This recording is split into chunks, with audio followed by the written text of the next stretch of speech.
Frédéric Varro, donc je fais plein de trucs différents. Mais entre autres, ça fait 5 ans que je produis du vin sur une vigne de famille dont plus personne ne voulait s'occuper. Et donc j'ai repris cette vigne en 2020.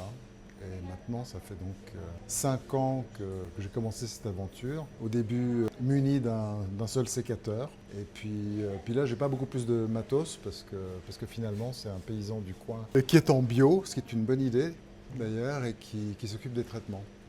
Donc j'ai un peu plus de matériel qu'avant, mais ça reste, voilà, je fais tout à la main. Qu'est-ce qui t'a conduit à te lancer dans la production de vin? Alors c'était ma formation au départ, je suis œnologue de formation. Et puis j'ai bossé un peu là-dedans, j'ai importé du vin, j'ai fait différents trucs. Là je donne des cours de dégustation depuis maintenant une quinzaine d'années. Et puis je fais voilà, je fais d'autres trucs aussi, j'ai fait beaucoup de musique. Et là je recommence à faire de la musique et je recommence à m'occuper de vin. Et voilà, puis là c'était l'occasion en fait, c'était l'occasion. Vraiment cette vigne de famille, je ne pensais pas du tout la récupérer parce que pour moi c'était la vigne de mon enfance qui faisait de la piquette, un vin absolument imbuvable. Les vignes étaient chargées à bloc, puis c'était livré à la coopérative et c'était pas mûr. Donc tout d'un coup je me suis dit mais qu'est-ce que je vais bien pouvoir faire avec cette vigne? Et en fait ça marche, il suffit de laisser peu de raisins et puis c'était le but, quoi. J'avais envie de voir ce que la vigne avait dans le coffre, ce qu'elle pouvait donner. Ok, super intéressant, franchement. Je peux pas répondre en même temps forcément, mais j'aurais des choses à rebondir à chaque fois que tu parles. Mais franchement, ça se passe super bien jusqu'à là. Donc, tu as parlé de ton parcours. Qu'est-ce qui t'a... Tu es parti d'œnologue, donc forcément, c'était de source, voilà. On peut... Là, il y a un client, donc on va... Oui, je peux te parler encore un peu du vin, savoir comment il est fait. Ouais, justement, là, j'ai la partie là, on a attaqué que au niveau de la présentation. Là, on peut attaquer la partie justement sur tes produits. Ouais. Donc, comment est-ce que tu as commencé à collaborer avec le nid et puis, comment ça a débuté en fait pour toi, cette aventure Ouais. en Je peux te collaboration? dire peut-être 2 mots sur le vin. Ouais. Hein. Donc, l'idée, bien qu'énologue de formation, je n'avais pas du tout envie de faire un vin technique avec beaucoup de recours techniques, beaucoup de produits, beaucoup d'intrants. Donc l'idée c'était vraiment de faire un vin avec rien ou presque rien, de manière à ce que ça soit... encore une fois, l'idée c'était de savoir ce que cette vigne était capable de donner. Et puis l'aventure ici, elle a commencé... déjà quand on a emménagé avec le projet de construction de la Coda ici et puis qu'on est devenu locataire, donc devenir coopérateur au nid c'était assez évident, quoi. Ça faisait partie un peu du même projet et puis on était vraiment d'accord avec le projet du nid, à savoir des produits de qualité. Il y avait une équipe déjà dynamique, on voyait tout de suite à la sélection des produits qui avait quelques bons vivants et plutôt assez concernés par le goût des choses, donc ça nous allait bien, quoi. Et puis système de distribution, on trouvait que c'était sympa, c'était équitable pour les producteurs. Et voilà, donc c'est juste un truc qui me semblait tout à fait évident. Ok, ouais. Justement, tu abordes cette distribution, ce circuit de distribution. Qu'est-ce qui t'a vraiment, qu'est-ce qui est vraiment différent ici à la coopérative au niveau de cette distribution de ces produits qui est différent par rapport à ailleurs si tu vends d'autres produits? Alors moi, j'ai pas tellement l'habitude. Enfin voilà, ici, on sait à peu près ce qui se passe. Ailleurs, on ne sait pas vraiment ce qui se passe et comment les grandes surfaces rétribuent les producteurs. On imagine que pas très bien. Donc ici, il y a vraiment un effort qui est fait de ce point de vue-là. Et puis c'est surtout la sélection des produits que je trouve qui est top, quoi. Parce que c'est vrai que dans les supermarchés, entre guillemets, dominants, la qualité est vraiment catastrophique de plus en plus. Ouais. Et ça, c'est quand même c'est un peu frustrant, disons. On n'a pas tellement envie de cautionner ça, quoi. Alors, on va changer un peu d'angle, voilà. Je tiens comme ça. Alors, merci pour tes réponses. Donc là, tu as abordé... voilà, justement, au niveau de tes vins, tu m'as parlé avant du fait que tu avais repris un truc de ta famille. Alors en fait, oui, les vignes étaient de famille, mais il n'y avait personne qui exploitait cette vigne. En fait, c'était des vignerons du village qui la louaient et qui cultivaient la vigne, en fait, voilà, et puis qui utilisaient le raisin pour faire du vin. soit la cave coopérative au début, soit ensuite un autre producteur qui a fait quelques cuvées d'ailleurs avec cette vigne-là. Et puis à un moment donné, plus personne ne voulait s'occuper de cette vigne parce qu'elle était un peu vieille, parce que c'était du gamay, puis que le gamay c'est plus tellement sexy, et puis on préfère d'autres trucs. Et puis moi je me suis dit non, le gamay c'est un bon cépage, il n'y a pas de raison. Et puis si elle est vieille et qu'elle produit un peu moins, la qualité n'en sera que meilleure. Donc voilà. Donc je dis non, on va tout laisser tel quel, on ne va pas changer la vigne. Et tout ça, c'est en production biologique, tu m'as dit? C'est en bio, oui. Non revendiqué, j'ai pas de label. Pas de label, mais aucun produit phytosanitaire. Oui, il y a des produits phytosanitaires, mais des produits bio. Okay. Se faire sans rien du tout, c'est quand même un peu compliqué. Ok, très bien. Mais c'est des produits bio, ouais. Okay. Parce qu'il y a vraiment cette distinction entre, c'est des produits phytosanitaires, mais ça reste... Phytosanitaires, c'est les produits qui soignent les végétaux, littéralement. Donc oui, tu peux utiliser des produits minéraux, du sulfate de cuivre, du soufre, enfin voilà, tout ça c'est dans certaines proportions, il ne faut pas en mettre trop, mais c'est permis dans l'agriculture biologique. Et puis tu as d'autres trucs, et puis tu as des trucs un peu plus sophistiqués, des trucs de lutte biologique avec des prédateurs pour les nuisibles, enfin voilà, ce genre de choses. Ok, ouais, tu as des stratégies à mettre en place pour, j'imagine, de producteurs. Ouais. Alors, ok, il y avait une question que je voulais poser, donc c'était au niveau... Justement, il y a certains producteurs ici à Osny qui ont des bouteilles consignées. Est-ce que c'est une approche que tu as déjà adoptée ou tu veux mettre peut-être en place pour le futur? Écoute, c'est pas si simple que ça parce que moi j'ai pas de chaîne de production, j'ai pas de cave, donc je suis un peu tributaire du vigneron chez qui je fais ça, que je mets d'ailleurs bien à contribution parce qu'on fait les choses un peu à mon idée et puis il est sympa de jouer le jeu, mais voilà. Recycler les bouteilles, je saurais pas où les mettre, je saurais pas où les recycler, vraiment. J'ai zéro installation en fait. Et tu envisages peut-être par le futur si tu veux plus te développer ou si c'est vraiment une activité de Oui, passion? peut-être, mais ça reste une musique d'avenir, on va dire. Ok, très bien. Ok, pas si tu aurais d'autres choses à ajouter au niveau de tes produits ou...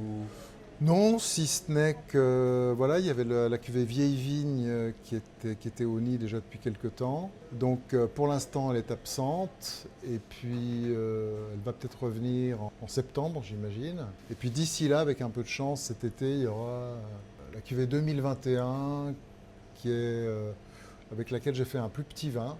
C'était un petit peu moins riche, une année un peu plus fraîche, on va dire. Et puis du coup, je me suis dit que c'était un chouette vin pour l'été, un peu meilleur marché. Donc, avec un peu de chance, bientôt, il sera en rayon. Ok, très bien. Où est-ce qu'on peut retrouver tes produits, justement? On te suit. Là, on pourrait retrouver tes produits normalement, quoi. Ici. Alors, là, ça te suit toi, mais je vais filmer. Alors, c'est... La place est vide, mais ça sera ici. Ok. Donc le prochain produit, ça sera le petit des hutins greniers, avec le petit écrit en rouge. Ouais, bon, je reviendrai après prendre des plans, mais ok. Ouais, voilà, c'est celui qui est au bout, ouais. Ok. J'ose pas dire à l'extrême droite du rayon. C'est ça, c'est à peu près ça, ouais. Ok, bon, on peut retourner ici pour la dernière partie, ouais. Pour l'instant, ça se passe super bien. Je suis content de tes réponses, ouais, c'est sympa. Alors, je vais remettre voilà, réactiver le suivi, comme ça si tu bouges, tout se passe bien. Alors, qu'est-ce qui t'a incité à devenir membre de la coopérative au tout début?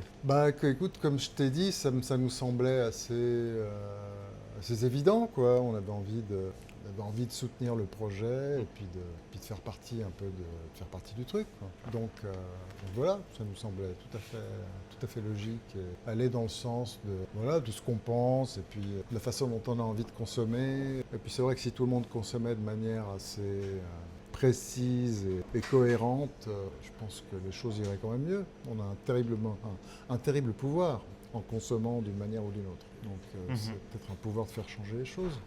Quels sont les produits que tu consommes, toi, ici? Écoute, en dehors du vin? En dehors du vin, écoute, les fromages, les laitages, les œufs, certains légumes et fruits en saison, le tofu, le beurre, les utilitaires, le papier toilette. Un peu tout, quoi. Oui, différents trucs. C'est ça, tu te restreins pas quoi. Finalement, il y a Non, la non, boutique. non, mais il y a des trucs, il y a des trucs qu'on n'a pas pris l'habitude d'acheter ici. Mais le produit lessive, par exemple, différentes choses. Voilà. Au niveau du pourcentage, tu dirais que tu fais principalement tes courses ici ou ça t'arrive quand même des fois d'aller à la Migros? Non, non, non, non. Alors j'essaie d'éviter la Migros et la Coop pour les raisons déjà invoquées. Et puis non, je fais des courses ailleurs. Je fais des courses ailleurs. Notamment le vin, je bois beaucoup de vin, donc j'achète beaucoup de vin. Il y a une petite sélection ici quoi. Oui, il y a une petite sélection sympa. Petite sélection, mais je sais pas si tu avais regardé, j'imagine que tu as dû regarder un peu oui, les produits, oui, non, mais je sais qui vend du vin ici. Ouais. Tu les connais personnellement? Quelques-uns. C'est aussi des artisans un peu qui font ça. Oui, pour la plupart. Alors là, j'ai pas en mémoire, je les connais pas tous, hein. Mais oui, certains, je les connais. Jeune et petit, quoi. Très bien. Oui, c'est tout à fait artisanal et tout à fait dans la bonne direction, on dira. Et maintenant que je t'entends parler d'artisanal, c'est quoi la différence entre un vin justement artisanal et... Enfin, qu'est-ce que c'est un vin artisanal en fait? On ne l'a pas évoqué avant. Il y a déjà une question de quantité de production. C'est-à-dire que si tu fais des millions de bouteilles, forcément tu es dans une approche plus industrielle. Et puis tu gères les risques d'une manière un peu différente. C'est-à-dire que tu prends zéro risque et en prenant zéro risque, tu mets le maximum de produits conservateurs et de choses comme ça parce que voilà, c'est dans une logique de production qui est complètement autre. Et puis tu contrôles moins les choses forcément. Tu n'es pas derrière chaque grappe et derrière chaque cep de vigne. Donc il y a bien une part de gestion effectivement, choses qui sont plus distantes en fait de la production. L'artisanat, on est vraiment beaucoup plus près des choses et puis on sait davantage ce qui se passe, on croit savoir en tout cas.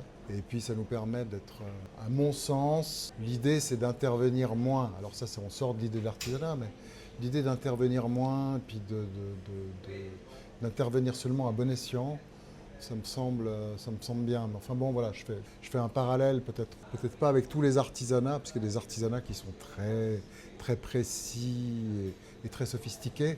La vigne, ça l'est aussi, mais il y a cette idée, un peu comme dans la céramique ou d'autres formes d'art, comme ça, ou d'artisanat, où tout d'un coup, on laisse faire les choses. Pendant les fermentations, par exemple, on laisse faire les choses. L'idée, c'est d'être surpris par le résultat final, quoi.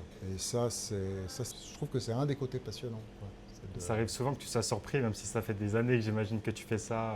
Oui, absolument. Oui, parce que chaque année va être un peu différente, et puis les levures qui vont être sur les raisins ne vont pas être les mêmes.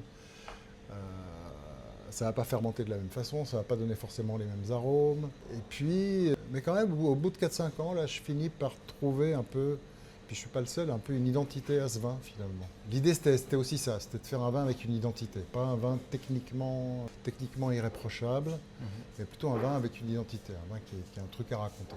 Ok. Ça dépend vraiment, tu me disais, d'une année à l'autre, des conditions météo, c'est quoi les facteurs qui font que ça va... Écoute, la quantité de soleil, la quantité de chaleur, tout ça, ça va influencer sur toutes sortes de choses, sur la maturité du raisin, sur les populations de levure qui vont être présentes sur les vins, sur les raisins. Le profil aromatique du vin va dépendre de tout ça, quoi. Ok. Il y a une grosse responsabilité derrière, par exemple, une fois que tu as les raisins, etc., le travail que tu vas faire derrière, il est super important ou c'est finalement plus important, ça serait la partie où tu produis les raisins? Alors moi j'aime bien la partie où je produis les raisins justement parce que l'idée c'est de produire le meilleur raisin possible. Si tu n'as pas le meilleur raisin possible, c'est difficile de faire du bon vin. C'est un mythe de croire que l'énologie peut arranger en bon vin des mauvais raisins. Maintenant, c'est vrai que tu as des artifices énologiques qui te permettent d'améliorer les choses. Donc l'idée, c'était d'essayer d'éviter au maximum les artifices énologiques et puis d'avoir un vin qui soit vraiment l'expression du raisin. Et puis encore une fois, un vin avec une identité. Parce que je trouve que les vins genevois, par exemple, ils ont eu toute une période où ils étaient absolument imbuvables. Ensuite, ils ont fait énormément de progrès techniquement. Et ils ont vraiment fait très très bien les choses. Le vignoble genevois, il y a eu une véritable renaissance, mais avec des vins qui étaient encore jusqu'à maintenant techniquement tout à fait irréprochables et de mieux en mieux, mais peut-être avec un peu un manque d'identité. Donc moi ce qui m'intéressait, c'était ça, c'était avoir quelque chose qui terroite un peu, qui raconte un peu la terre, qui raconte... Tu m'as dit justement que tu participais au fonctionnement de l'épicerie. Qu'est-ce que tu fais en général, toi, quand tu fais tes shifts? Quand je fais mes shifts, là je ne les ai pas faites pendant un moment d'ailleurs. J'étais un mauvais élève. On a changé de groupe et puis ça a été un petit peu compliqué pour... Mais voilà, je fais la caisse, je fais les inventaires. Ah oui, les inventaires, j'aime bien faire ça en fin d'année. Et puis voilà, puis je m'occupe des rayons. Voilà, je suis pas un coopérateur, je m'occupe pas de sélection de produits ou ce genre de choses. J'ai pas le temps pour ça. J'aimerais bien, mais j'ai pas forcément le temps pour ça. Ok. Très bien. Ouais. Voilà, parfait.